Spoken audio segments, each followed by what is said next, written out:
pagi. Banyak orang yang hidupnya tidak tentram meskipun sudah punya keluarga. Hidupnya tidak bahagia meskipun sudah jadi orang kaya. Hidupnya pun merasa kosong dan hampa meskipun sudah punya segala. Ia menyangka bahwa ini masih kurang harta.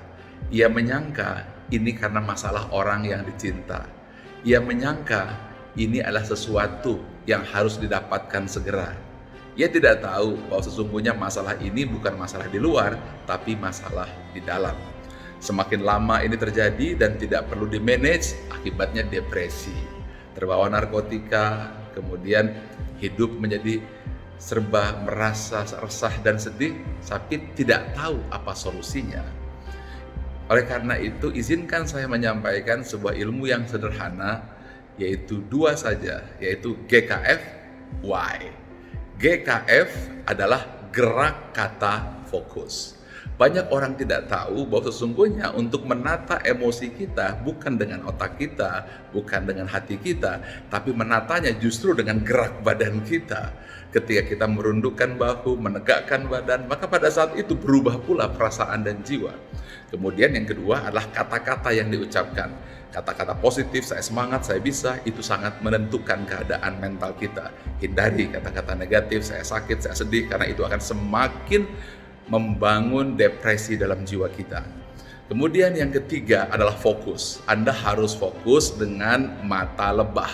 Jangan fokus dengan mata lalat. Karena kalau kita pakai mata lalat, what you focus expand. Apa yang kita fokuskan akan berkembang. Nah, ini rumus pertama. Rumus kedua adalah why. Ingat, di dalam why ada 3 jenis. Y1, strong why, yaitu saya punya alasan kuat untuk hidup karena harus makan. Yang kedua adalah big why. Saya bekerja karena saya ingin mencari eksistensi dan pengakuan. Itu disebut dengan big why. Contohnya adu banyak berapa follower dan berapa like, atau ingin dihargai dengan mobil mewah, tas mewah, dan seterusnya. Itu big why.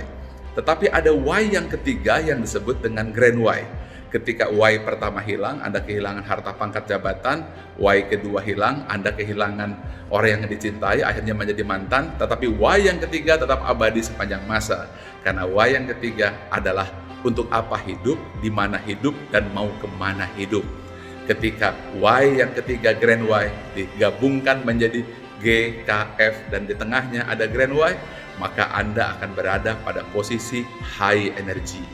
Energi pun dibagi beberapa tingkatan. Paling rendah itu adalah low energy. Energi 20 senantiasa merasa malu.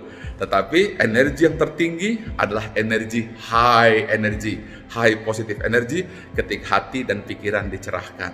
Dua itu gabungkan, maka Anda bukan saja hidup bahagia dan punya modal keberhasilan, tetapi Anda juga akan awet muda. Share ini kepada orang-orang tercinta, mudah-mudahan bermanfaat. Selalu sehat, bahagia, awet muda, dan senantiasa senyum kemarin, hari ini, dan besok hari. Assalamualaikum warahmatullahi wabarakatuh.